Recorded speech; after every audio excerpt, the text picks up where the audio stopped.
এই গরমে 42°C চলে গেলাম বিয়ে বাড়ি। আর মেকআপ তো দেখতেই পাচ্ছ, এসি নেই তাও কিন্তু মেকআপ গলছে না। আর এই যে আমার টম ভিডিও করতে চায় না, ওই কারণে আমি ছবি তোলার নাম করে ভিডিও করে নিলাম। যে যেরকম তার সাথে সেরকমই করা উচিত। এই হচ্ছে আমার সকালের অবস্থা, হাতে মুখে গলায় ঘাড়ে সব ট্যান, চুল পুরো ড্যামেজ। এইভাবে কেউ বিয়ে বাড়ি যায়? চলো আগে শ্যাম্পুটা করে আসা যাক। শ্যাম্পু করে এসে সুন্দর করে চুলের সেরামটা মেখে নিলাম। এবার হাতের ট্যান আর হাতের ভ্যাক্সিংটা করব। পার্লারে যাওয়ার পয়সা বা সময় কোনোটাই আমার নেই, আমি একটু টাকাটা বাঁচাতেই চাই, ওই কারণে মাত্র 115 টাকা দিয়ে অ্যাভন বোর্ডেস হেয়ার রিমুভাল ক্রিম বাড়িতেই আমি লাগিয়ে ফেললাম। আমাদের ভ্যাক্সিং ক্রিম, যেটা আমাদের খুব ভালো ট্যান রিমুভ করে, স্কিনটাকে গ্লো করে।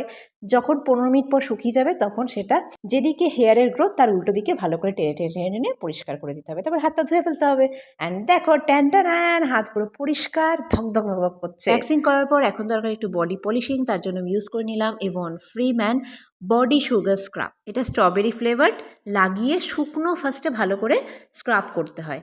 যখনই জল দেবে তখন এই স্ক্রাবার পার্টিকেলসগুলো কিন্তু স্কিনের সাথে পুরো মিশে যাবে আর সুন্দর গ্লো ট্যান ফ্রি একটা হাত ধোয়ার পর দেখো মুখের স্কিন আর বডি স্কিন পুরো সেম হয়ে গেছে। ভ্যাক্সিন করার পর হাতে যাতে পদ্ম কাটার মতন পিম্পলস না হয় তার জন্য ইউজ করে নিলাম এভন দ্য অনেস্ট্রি ব্যাক অ্যান্ড লোশন। এই লোশনটার আরও দুটো গুণ আছে, খুব ভালো tan and body spot remove করে।